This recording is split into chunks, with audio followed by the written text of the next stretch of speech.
Hello everyone, I am going to create a multi-authentication system using Laravel 12. The Laravel 12 is now the latest Laravel version and I am going to use it to create an application with multi-authentication. So in the multi-authentication means, for example, you have multiple users in your application. For example, there is a user that is admin and there is another user that is customer. So these kinds of users, that means there can be multi-type of users, and it is possible that you use one single table to apply the roles, and then you can just create a field, and in this way you can just use the same table to manage the multiple types of users, for example admin, user, customer, etc. But there is also another system where I can create separate tables for separate type of users. For example, for the admin, I use a separate admins table. If I want to create the customer, then I am going to use a customers table. Or user, I am going to create the users table. In this way, it is also possible to manage the system. So I am going to show you where I will just use the separate table system and I will use multi-guard. And in this application, I will not use any kind of starter kit, for example, the Breeze or Jetstream. I will not use anything like that. I will do the complete process from the scratch. So you will understand each and every logic very clearly. So let's start. So in order to open that, this is the htdocs and this is my project main folder. And then I am going to create here Laravel 12. For example, I am going to create here and I am going to give here a name that is Laravel 12. Okay. So into Laravel 12, I am going to create my application. So here I am going to open my terminal in this location, that is the Laravel 12. Just open the terminal here. And now I am going to create the Laravel application from scratch. That means a fresh Laravel 12 application I am going to install here. So I can use the composer command. So composer, then create project, and then Laravel/Laravel. And I am going to give here the name that is multi-auth. So just press enter, then the Laravel is going to be installed into my computer. So just wait for some time, it will be installed. Yes, you see already it is installed. Now I will just enter into here, that means multi-auth. Here I will just enter. That means here I can use the cd command and use multi-auth.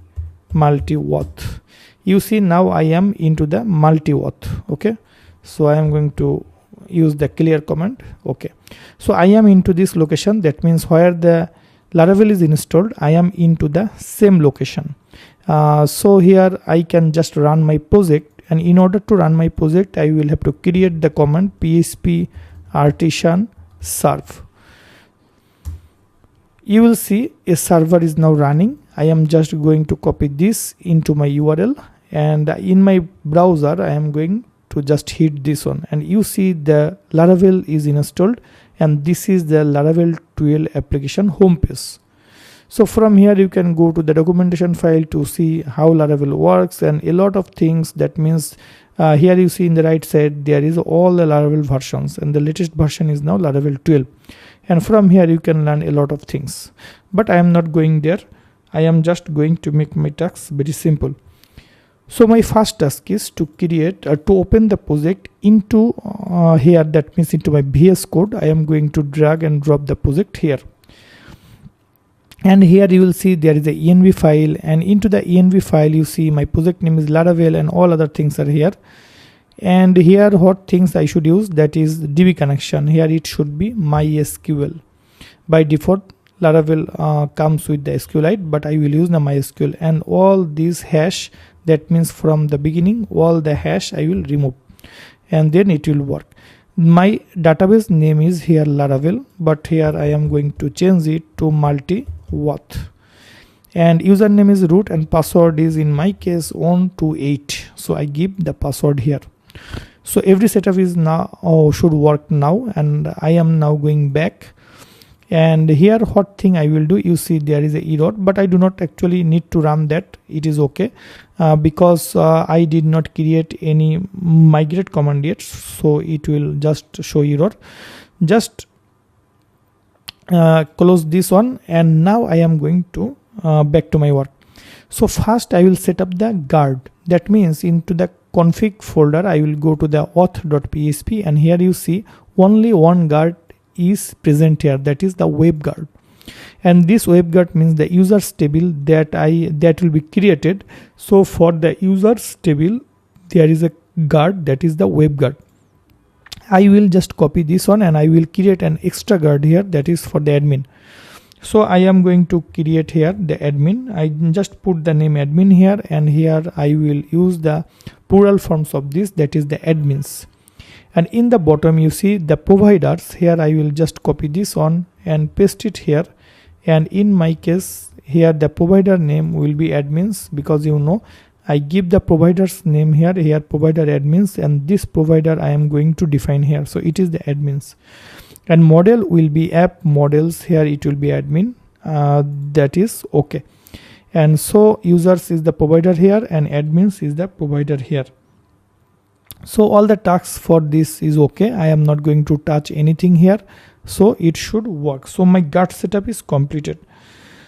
Now the task that will be needed, that is the migration. So I already have the migration files for the user. If I go to the database, and you will see in the migrations this folder there is, if I enlarge it, you see there is a users cache jobs, total 3 tables. I will not need to touch this, but the users table I am going to open. So this one will be needed in my case, but another one I will need, because I have another one, that is the admins, right? So what is given in the users, you see all the things are given here, that is run the migrations they are telling me, and the user table fields are here. But in your case this can be a bit different. That means if you want, you can set up the name, it is okay. Email union is also okay, but in my case I will not use it, because I will not use their system, I will use my system. So here I am going to copy the email, and in this case I am going to just use the photo here, and here I am going to give photo. And instead of unique I am going to give here, that is the nullable field, because the photo can be optional, so I use the nullable here. And the password that is given as a string, that is okay. And like the password I am going to remove the remember token, it is not needed. And after password what I will write, that is the phone number. For example, there is a phone, not this, it is okay.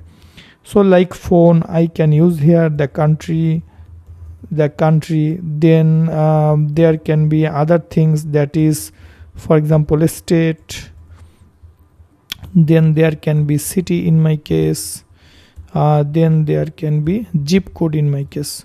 So phone, country, and there can be another one, that is the address.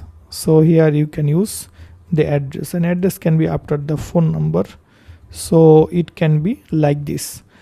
So this is very simple and straightforward. And I am going to add another one, that is token. I will use that token according to my system, I will use it. And then after the token I can create here the status. If you want, you can create the admin status. If you have multiple admins, then you can just use here the status, and here I can use the default. So in the default, using inactive, I can use here the 0. The default is 0, and here for example I am going to use comment is okay, and 0 is inactive, 1 is active, okay. 0 is, you can also use the pending and inactive, and 2 is for example blocked, or here suspended. In this way you can just define the status field here. And for the admin I do not have any such type of migration files, so I will write, I need to create here, that is php artisan, then make migration command. So this is the default command of the Laravel. I will use it, and I will use the create and create admins table, okay. So you will see another migration comes here, that is for the admins. So in the case of admin, what things I will change? In the admin, you see only ID and timestamps are here. But if you go to the users, you see some other things are here. So name, email I will need. So I bring here, that is the name and email. And also there is a photo, it is photo and password. This is also needed for me. So here I write photo and password. And last one is token, that will be needed for the admin also. Okay. So here for the user, you see I use the status. When a user will request, then the status will be pending. After the email verification, the status will be 1 or active. But in the case of admin, there will be actually nothing like that. I will use the single admin in this authentication. Okay. Now after doing all the things, I am going to write php artisan migrate. So if I run this command, the table will be created. So just put it. You see there is no table by this name in my database. If I just go to run my database, so localhost like this php my admin, in my database you see there is no such table by the multi-auth. So what I will do here now, it is asking me if it will create the table by the name multi-auth, because I defined in the .env file the name multi-auth. So it is asking me if it will create the table by that name. Okay, I am going to select yes. If you want, you can select no, or if you want, you can select yes. So by default yes is okay. I am going to enter. Tables are created. Okay, so I am going to check it. If I now refresh, you see hard refresh, you see multi-auth, this one comes. This was not here, so now multi-auth comes here. And in the multi-auth, you will see that there is admin table, it is created, and you see only 4 fields. 1 2 3 4 5, total 5 fields that is given by me, and ID was by default and created and updated at these 2 items are coming for the timestamps. So the similar thing is created in the case of user. You see in the users there is all the fields created, updated, and status field is here, it is created, and all the fields that I gave here that are coming, and all other tables are created by default according to the Laravel system. I actually do not need to explain that for now, so I am not going there. So I hope you understand how the migration is created. Okay, so now if you go to check it, you see there will be no error right now. So error has gone and it is okay and working fine.